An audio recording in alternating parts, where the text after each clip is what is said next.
यह कहानी पूरी तरह से काल्पनिक है।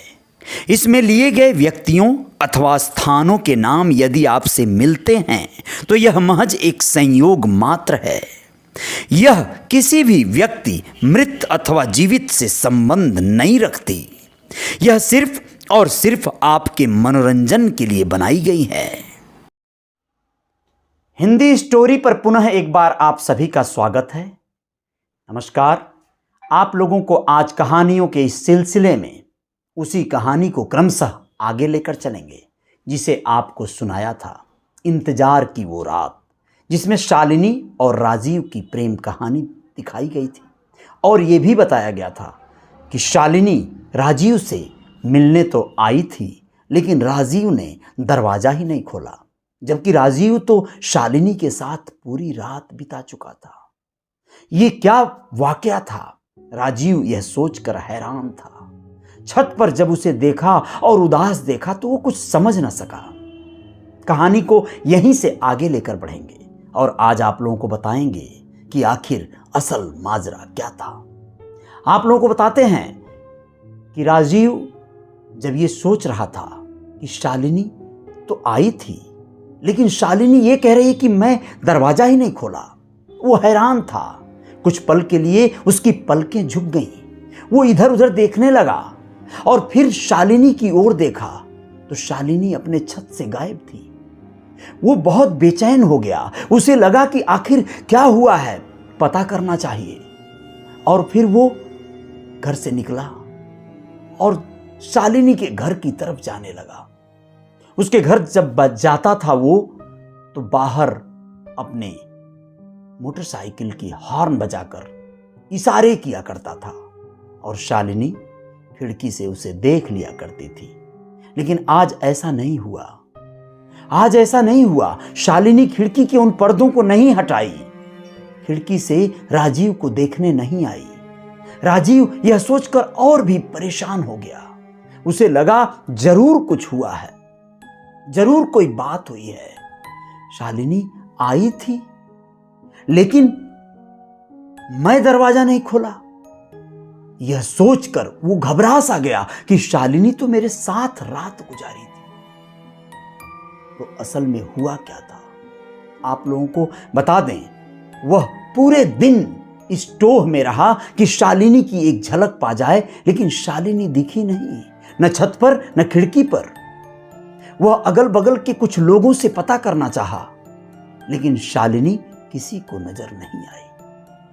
क्या हुआ था उस रात शालिनी के साथ कि शालिनी किसी को नजर नहीं आई? आज की रात भी राजीव को बेसब्री से शालिनी के आने का इंतजार था। आज की रात भी शालिनी आएगी, उसे यह विश्वास था। फिर शाम ढलते देर न लगी। बहुत बेताबी से, चहलकदमी से पिछली रात की तरह वो अपने कदम तेज बढ़ाए जा रहा था।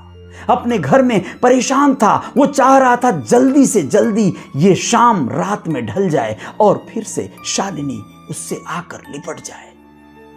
आप लोगों को बताना जरूरी है, घड़ी अब ठीक 11 बजा चुकी थी। 11 बजे तक हर हाल में शालिनी आ जाया करती थी। और फिर वही हुआ जो होना था। फिर वही पायल बजी। फिर उसी पायल की छन छन से राजीव को लगा कि शालिनी हर हाल में आखिर उससे मिलने आ ही गई। और वो आई भी। राजीव जो अपने दरवाजे को सिर्फ पल्ले उठकाकर इंतजार कर रहा था, वो खुल गए। हवा का एक तेज झोंका उसके घर में समा गया, जिसमें सिहरन थी और शालिनी उसके सामने थी। उसने दरवाजा बंद किया। शालिनी उससे लिपट गई। आज की रात भी गुजरने ही वाली थी, लेकिन न जाने क्यों शालिनी आज यहां ठहरना नहीं चाहती थी। वो चाहती थी कि राजीव उसके साथ बाहर चले, उसे कहीं घुमाने ले चले। उसने ऐसा जाहिर किया, राजीव से कहा कि आज मुझे एक लॉन्ग ड्राइव पे ले चलो। आज की रात हम कमरे में नहीं बिताएंगे। मैं तुम्हारे साथ जीना चाहती हूं, मैं तुम्हारे साथ उड़ना चाहती हूं। राजीव न जाने क्यों इस प्रस्ताव को ठुकरा नहीं सकता था। फिर भी वो चाहता था कि शालिनी को वो समझाए कि क्यों ना हम रात साथ बिताएं, लेकिन शालिनी के आगे उसका वश नहीं चलता था। शालिनी की वो गहरी आंखें उसे आमंत्रित कर रही थी, उसे बुला रही थी। उसने जल्द से अपने ट्रैक सूट बदले, शानदार सी कमीज पहनी, एक जैकेट पहना और शालिनी को अपनी बाइक पर बिठाकर कुछ ही क्षणों में वह सड़कें नाप रहा था।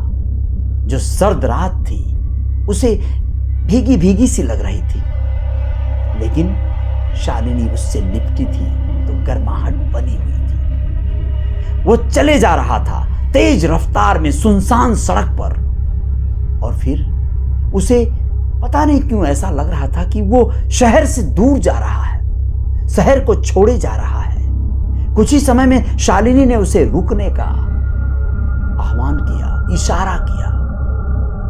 ब्रेक लगाया, दोनों उतरे और बगल में एक छोटी सी पहाड़ी की ओर शालिनी ने कहा कि चलो वहां पे कुछ देर बैठेंगे।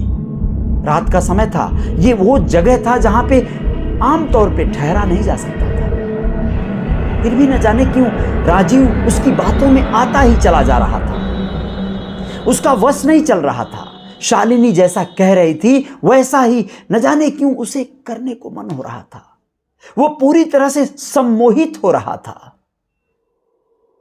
आप लोगों को यह जानकर हैरानी भी होगी कि उस जो छोटी सी पहाड़ी का टीला था उसे लोग लास्ट पॉइंट के नाम से जानते थे। ये लास्ट पॉइंट क्या था? कुछ लोग कहते थे कि यहां पर जाने के बाद व्यक्ति का अंतिम क्षण आ जाता है। कुछ लोग कहते थे कि इसके आगे खाई है, इसलिए इसे लास्ट पॉइंट कहा जाता है। लास्ट पॉइंट की तरफ शालिनी राजीव को क्यों ले जा रही थी? राजीव उसके साथ चला जा रहा था। दोनों एक दूसरे का हाथ पकड़े हुए थे। लास्ट पॉइंट के अंतिम छोर पर जाकर राजीव ठहर सा गया। शालिनी न जाने क्या चाह रही थी। राजीव उसे अपनी बाहों में भर लेना चाहता था, लेकिन शालिनी उसे कुछ दिखाना चाहती थी। वो परेशान थी, बेचैन अभी भी थी। राजीव समझ नहीं पा रहा था। वो कुछ और आगे बढ़ा। उसके पैरों में एक ठोकर लगी और फिर राजीव उस गहरी खाई की तरफ गिरता चला गया। ये एक ऐसा हादसा था जिसकी कल्पना भी राजीव ने नहीं किया था। ये वो लम्हा था, वो पल था। राजीव जब उस खाई में जाकर गिरा तो उस खाई में ठीक जहां पर राजीव गिरा था उसके बगल में शालिनी की बॉडी पहले से ही पड़ी थी। उसकी लाश जो शायद राजीव का इंतजार कर रही थी पिछली रात से ही। अब मैं आप लोगों को ये बताना जरूरी समझता हूं कि जो शालिनी राजीव को उसके घर से यहां तक लेकर आई वो शालिनी थी ही नहीं, वो शालिनी की आत्मा थी, उसकी रूह थी, जो ये दिखाना चाह रही थी कि राजीव अब तुम्हारी शालिनी इस दुनिया में नहीं रही। अब वो इस दुनिया से जा चुकी है, लेकिन उसकी देह, उसकी आत्मा जहां भटक रही है वहां तुम भी चलो और फिर हम एकाकार हो जाएं।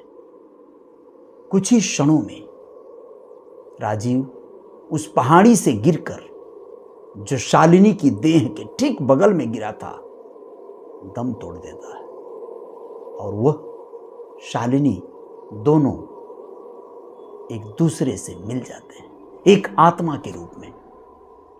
और तब शालिनी जो राजीव को अपने जिंदगी के पहले वाली किस्से बताती है कि उसके साथ क्या हुआ था, यह मैं आप लोगों को अगले एपिसोड में बता पाऊंगा। शालिनी के साथ आखिर उस रात क्या हुआ था? वो मिलने के लिए राजीव से आ रही थी, लेकिन उसके साथ कौन सी घटना घट गई, यह आप जानिएगा अगले एपिसोड में। बने रहिएगा हिंदी स्टोरी पर। सब्सक्राइब कर लीजिएगा इस चैनल को। शेयर कर दीजिएगा इस वीडियो को। कमेंट बॉक्स में आपके भी कुछ सुझाव हो, कोई स्टोरी आपके मन मस्तिष्क में चल रही हो, ज़रूर बताइएगा। वैसे इस कहानी से किसी का कोई सरोकार नहीं है, कल्पना से पूर्ण ये कहानी अपने मन की उपज है। जय जयकार जारी रहेगी। जय हिंद, जय भारत।